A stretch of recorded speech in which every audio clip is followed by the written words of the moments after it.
Welcome back to the CBC Sports Swimming Show, which, by the way, we are getting close to finally coming up with a name for it.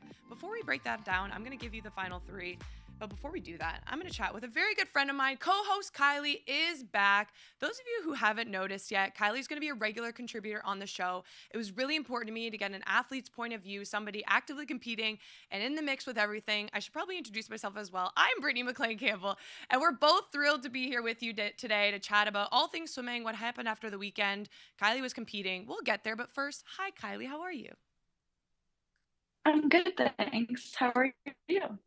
I am great. I think I want to first preface this by saying it is hard to come up with a name for a show. And there's a reason why we launched a show without a name, because every time you think you have an idea, you have like 5 or 6 reasons why that might not work. Whether it is, something else is called that, or that's too inside baseball, or that sounds like another show that I know, or, oh, that's not swimming. So we're going to introduce a final three based on some of the things that athletes have contributed, some of the things that fans have contributed, things that I've come up with, things that we've looked for support from other people. I've bounced a ton of ideas off of. And I'm going to give you the final three, and I'd love to hear your general thoughts on each of them, okay? Okay, perfect. So our first one, final three, everyone. I feel like I should drum roll. First potential name suggestion is Behind the Blocks. What do we think? Not I great. wouldn't say it's my favorite. It's honest. I think there's a better one. There's a better one. Okay. Well, rumor has it you like this one. So number 2 is the Ready Room. What do we think? I think this one's good. I think it is can be very insightful, and I think it's obviously very symbolic of our sport. And I think it's not necessarily like a basic thing that people would think of.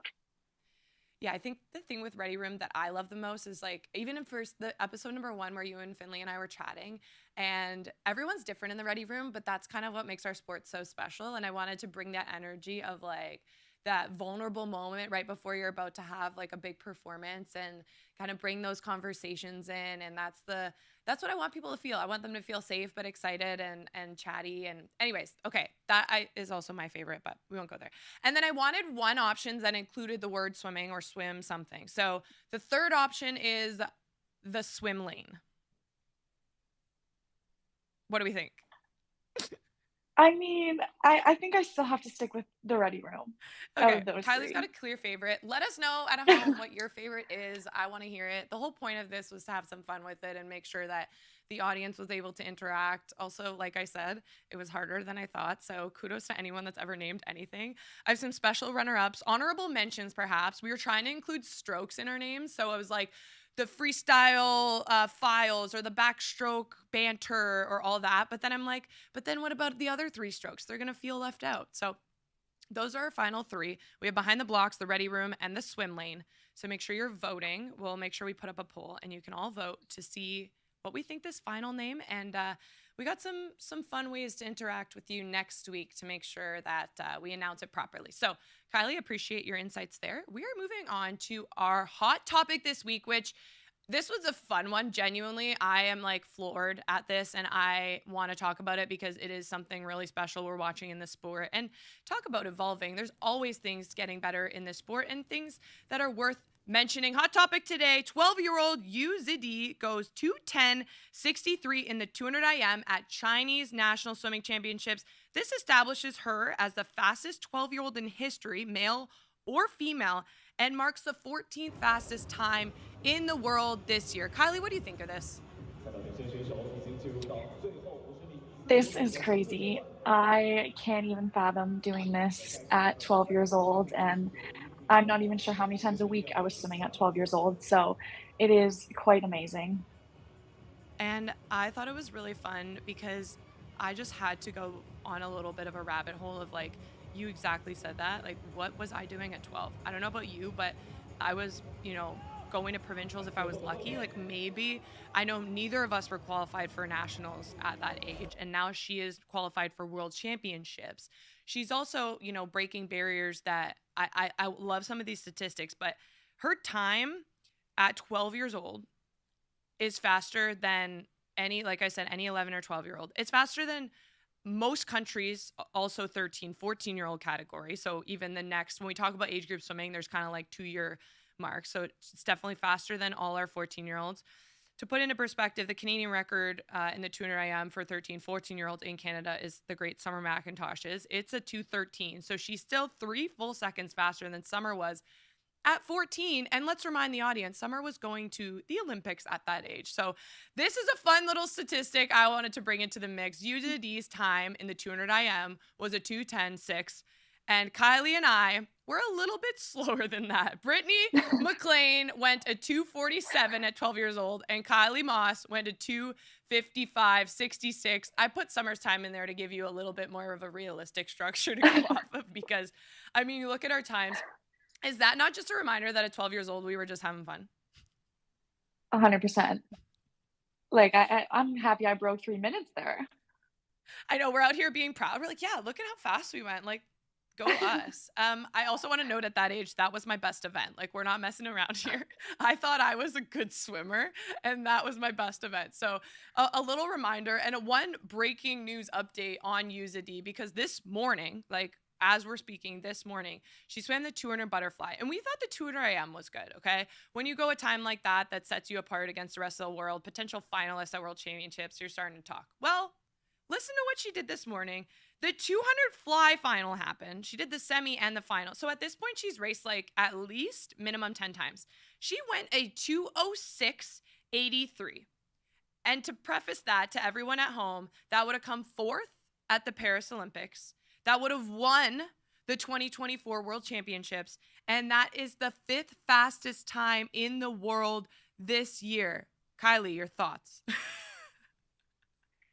Like, unbelievable. I have no other words other than, like, it's insane. And to be so young and to be able to perform on that level at that stage, let alone it be that fast, is crazy.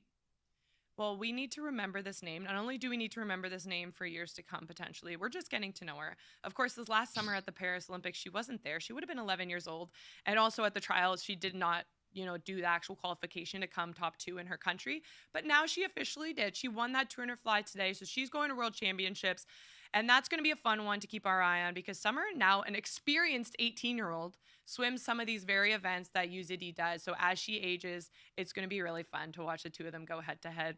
If we want to put into perspective as well with the 200 fly, Summer at this age, like I said, at 14 years old, was in the 2:13 range. So for her to be going 2:06 at 12, like, I would love to break this down better and analyze it properly, but I don't think there are words to properly describe that. Like, 12 years old to go 2:06 is really just like, we're speechless, we're amazed. So bow down, Yu Zidi. Cannot wait to watch the rest of your career unfold and to see you at World Championships this summer.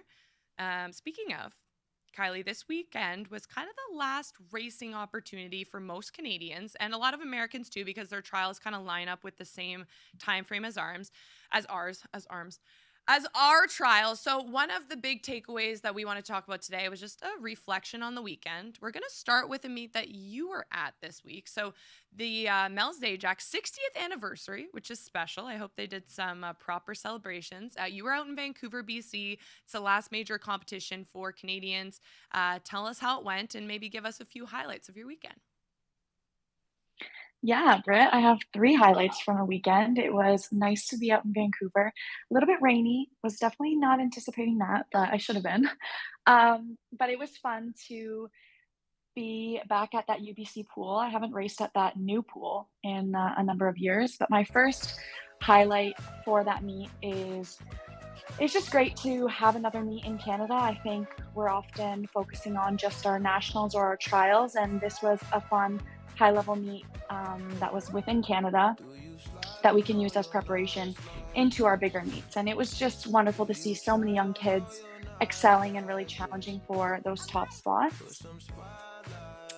I love it. Honestly, Kai, I think one of my reminders too, when I'm watching like some of this footage you're seeing on the screen too, it feels very like it's a senior meet for obviously open age group, but it does bring you back to like that age group feeling of like, there's families in the stands, there's people cheering you on, there's camaraderie. I know you'll get there in a second. There's relays, but there felt like a very family environment. I've also never got to race at the new UBC pool, which I guess it's not that new anymore, but it looks beautiful. So I am glad that this meet has elevated from their old pool where we used to have to dive in from like the shallow end and you'd hit the bottom of the pool as soon as you dove in.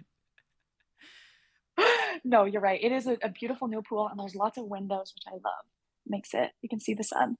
My second highlight is that there were a lot of great swims. The HBC Vancouver group was predominantly racing there at our top as a kind of our top group of national team members taking on the meet. And actually, each one of the swimmers in the group came home with a title over the weekend in various different events. Along with Alexandre Lepage, she took the win in the 50 and the 100 breast, and Lon Kim from UCSD in the 100 free. So, what do you think about some promising swims leading into trials for it? Yeah, and we've talked a lot about the breaststroke battle in trials. I know there's a lot of backstroke battles here as well.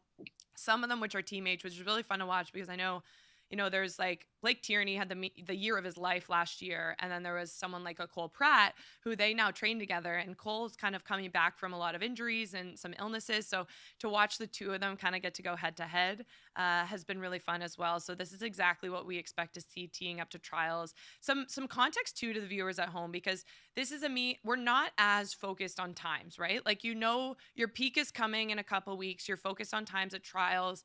This is often about getting those cobwebs out, working on race strategies, maybe testing out something you want to really improve upon before you head into trials, right?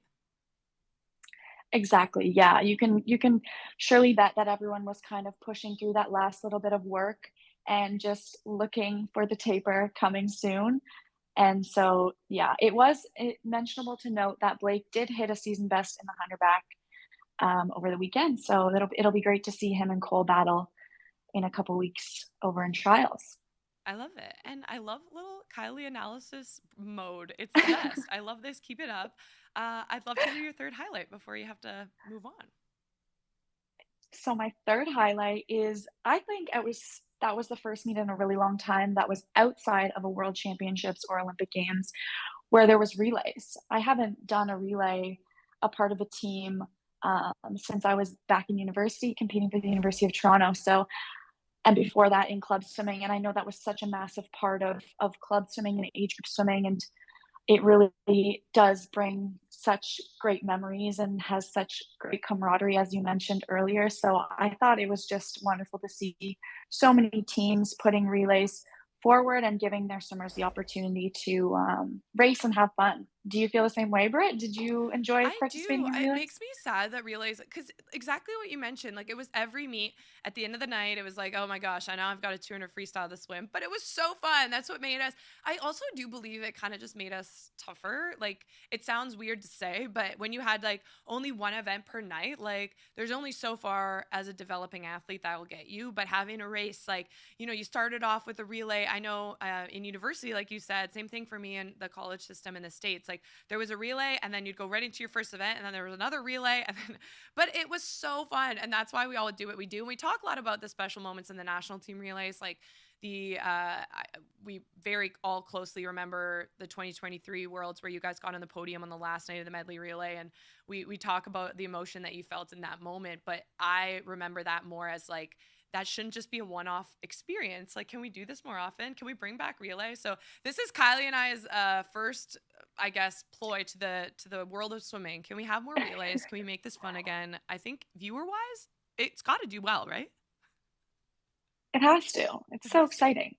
Exactly. And it doesn't matter if you know all four members or not, but you're going to be watching because it's the lead changes throughout. There's so much dynamic. Like, I love it. Okay. We're going to move on to the second meet that was really kind of the major meets this weekend, which there was quite a lot of meets. A lot of the college programs did like last chance meets, or I guess it's not last chance, but like final prep meets where people were able to just get in a bit of racing before the trials. And I'm going to talk about one other meet that was happening, which is the Mare Nostrum Tour. Kylie, you've been to this meet before. The way it works is it's kind of 2 days of racing, and then you get 2 days off, 2 days of racing, 2 days off, 2 days of racing, and they're all within, geographical closeness, but not within the same city. So there is a bit of travel involved. The first stop was in Monaco. Then right now they're currently racing in Barcelona, and then they end in Cannes. Between the three, just quick off the top, because you've competed there and I haven't, which is the best pool of those three? So I actually haven't competed in Monaco, but Oh, out of Barcelona and Cannes, I would say Barcelona. it looks beautiful. There's like a retractable roof, right? Yeah. So that's kind of cool. And I find for backstroke, the roof is like permanently over top of the flags, and then the rest of it retracts. So that's kind of nice for the backstrokers in the Yeah, it's sun. perfect because we talked a couple episodes ago about how hard it is to swim outside, but then once you get the groove of it, you obviously start to expect what the sky is going to maybe trick you a little bit. But it is nice to hear there's reliable sources. Okay, I prepared three highlights from Monaco that I thought is or would be important to chat about, but I do want to note that normally we have at least a handful, if not double digits of Canadians that compete at this competition. This year, a little bit less. There were only two Canadians. It was Ingrid Willem and Cindy Pickram. And one of the reasons I have to assume was a little bit with the timing of trials. So trials will be happening in just over 2 weeks' time. And this is quite a bit of a hike for athletes to come over to Europe and back before trials. If everyone has their different preparation, but sometimes racing is a help, and sometimes racing is not what you want to be doing in this final stage of prep. So I know Ingrid loves to race. Sydney is another example of someone that loves to race. So both of them are taking advantage of this opportunity. My number one, Ingrid Willem wins the 100 backstroke, 59.62, only one under a minute. Kylie, you know this event well. What do you think of that swim? Fantastic. Anytime to get under a minute is great. And, as we've mentioned a couple of times now, we're leading into trials, and that's obviously her focus. And so to just be able to dip under that minute and get in a good rep of the hunter back, I think she'll be happy with that. And Kylie's ever so humble, but Kylie's the fastest time in Canada this year so far in that event. It's going to be a fun one to watch at trials, but this is exactly why we have these conversations, right? Like 5 years, 6 years ago, we didn't have in season under a minute times, multiple of them within Canada. And now we've got Taylor that's going right around a minute, if not just under. We've got Ingrid going under a minute, and we've got Kylie going 58.5. Craziness. Fast. She's fast. She's fast, everyone. Okay, my second highlight is Ingrid Willem again. She was second in the skins 50 backstroke. Now, this is a fun concept that I think, talk about adding relays back. I think skins is something that would be very interesting to keep in.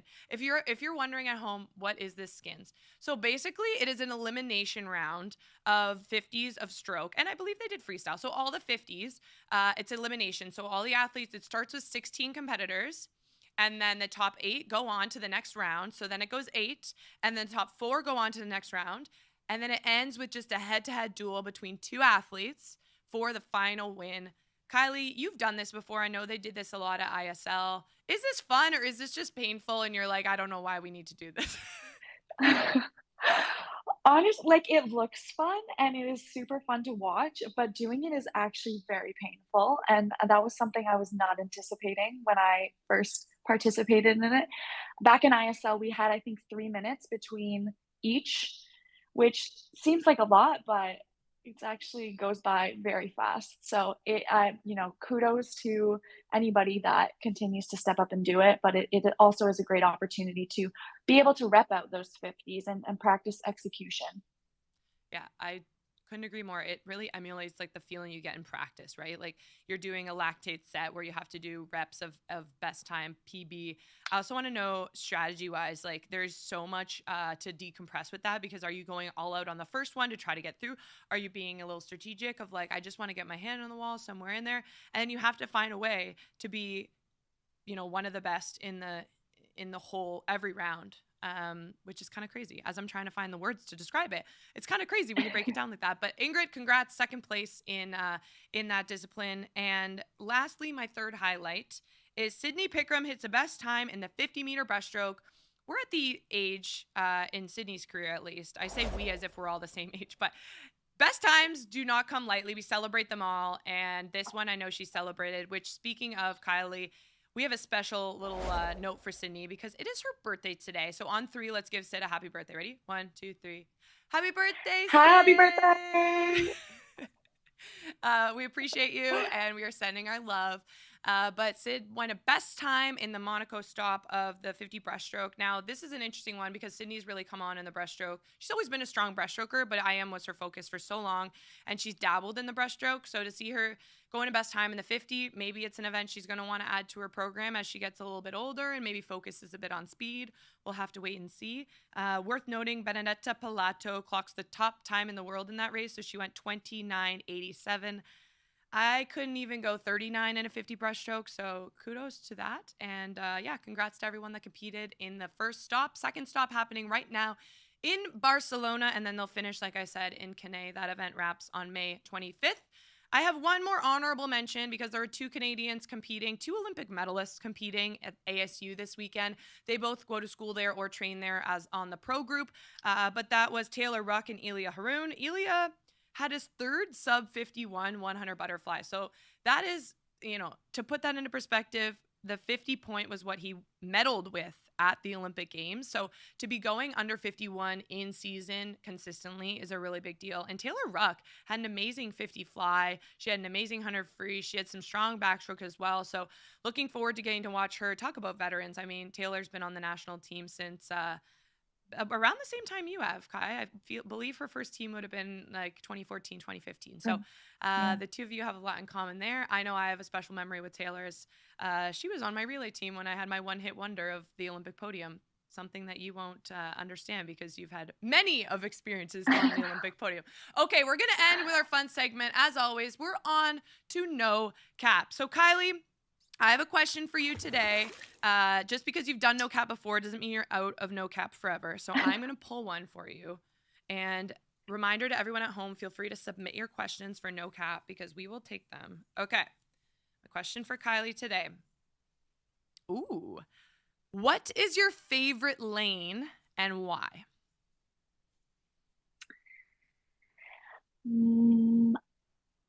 I would have to say 4 because I think being in the middle for backstroke is like you can rely on your peripheries a little bit, and when you flip in the turn, you can like kind of see a little bit, and I just feel like being in the middle is comfortable.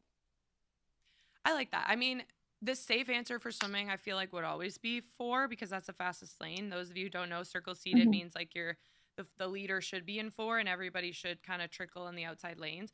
But like you said, it brings up a good point strategically in backstroke. You want to be able to visualize where you are and you want to see the rest of the field. So do you also, I Mhm. wanted to ask, do you train in lane 4 as well, or is that just a racing thing? No, that's just a racing thing. Yeah, Do you have I a would favorite train in any training lane. lane? And I feel like honestly, being in the outside is like a little bit of an advantage because you can also like hide from people in a way. Um, but at the same time, like everybody's swimming fast and you're not really looking that closely at where people are. Yeah, fair enough. I like it. It's a good breakdown. It's a good breakdown. Now, Britt, I don't have a cap with questions in it, but I want to ask you a question. So, if you had a complication in your race, would you rather it be your cap breaks and you have no cap or your goggles fall off? Ooh, that's a great question, and I believe it's in my cap. So just because you don't have a cap doesn't mean you're not Oh, fully using the look at best me. of our knowledge. Okay, I think I would rather. Ooh, I think I'd rather my cap rip. Unless my whole cap ripped. Like if it's just the bottom of Yeah, my no, cap and I still had full goggles, that's different. But I also do freestyle. So like I should be able to get away with no goggle freestyle. Like it's pretty up and down behavior. So I'm gonna stick with that actually. I'd rather my goggles fall off or fill up okay. with water than my cap rip because I feel like your whole aerodynamicness throws off completely. Look at all this hair. Like you The don't want hair, that flowing yeah. through the water. So that's what I'm sticking with. I'd rather my goggle malfunction than a cap malfunction. But great question. Thanks, Kai. Thank I had you. fun being the other end of that spectrum. So we appreciate you as always. We are now 17 days out from trials. Kylie, I cannot wait to give you a real hug in person. Thanks for being here with us today. And to everyone listening in, we appreciate you and we'll see you next week. Bye.